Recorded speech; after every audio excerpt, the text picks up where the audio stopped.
The General Anti-Abuse Rule, or Gaar for short, is upon us. Its stated purpose is to allow HMRC to counteract tax advantages arising from abusive tax arrangements. However, its real function is to deter taxpayers from entering into aggressive avoidance schemes. But what is aggressive?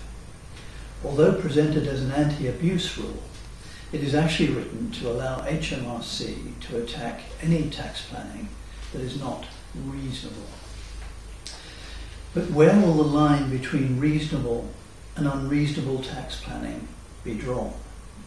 Hi, I'm Patrick Cannon, and I've written a book on the Gaar called Gaar, A Practical Approach, which is to be published by Keyhaven to coincide with the start of the Gaar. If you're watching this, then you may be thinking of buying the book. So what does it cover? Well, you can see the contents listed further down this page. This should give you an idea of the wide coverage of the Gaar contained within the book. But of course, I wouldn't want you to judge the book by its cover, or indeed the contents. So to give you a proper flavour of the work, we've put up chapter 1 on this site. And if you click through to it, you can get an idea of the scope and depth of the coverage of the Gaar and decide whether it's what you're looking for.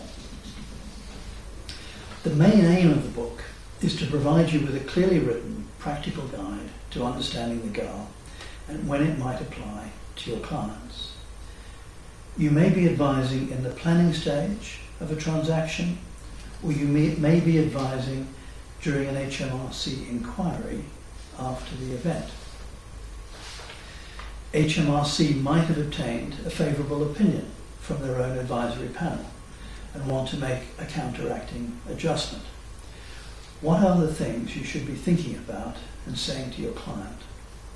For example, what weight and importance should you be giving to the Gaar guidance and any opinion of the panel? Is the panel independent of HMRC, like the guidance says, or is the relationship more like that of Rod Hull and EMU? Time will tell. The Gaar was introduced to make everyone pay their fair share of tax. I fully support that. But at the same time, it is only right that no one should be made to pay more than their fair share of tax. And as the recent Maydew case confirms, it is the professional advisor's duty to help his client not to pay more than his fair share. And if he fails to do so, he can be sued.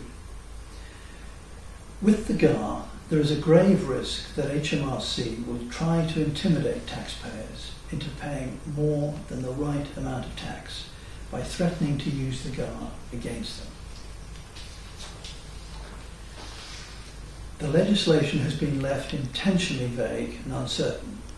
The ridiculous double reasonableness test lies at its core. The Gaar guidance was written by HMRC and is approved by a panel of persons who are described in their job advertisement as employees of HMRC. Much of the guidance is simplistic and consists of self-fulfilling value judgments. Parts of it are simply wrong or conflict with superior case law authority.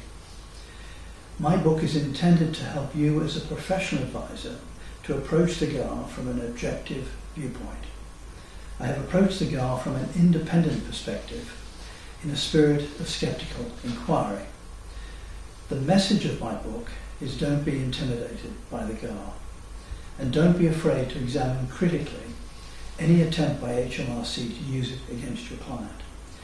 Much can be done to help your clients pay only their fair share of tax.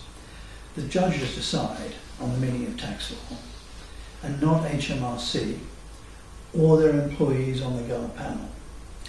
Despite how parts of the Gaar guidance read, we are not yet living in a North Korean style state run by HMRC. Click the link above to add my book to your basket and then go through to the checkout to buy it.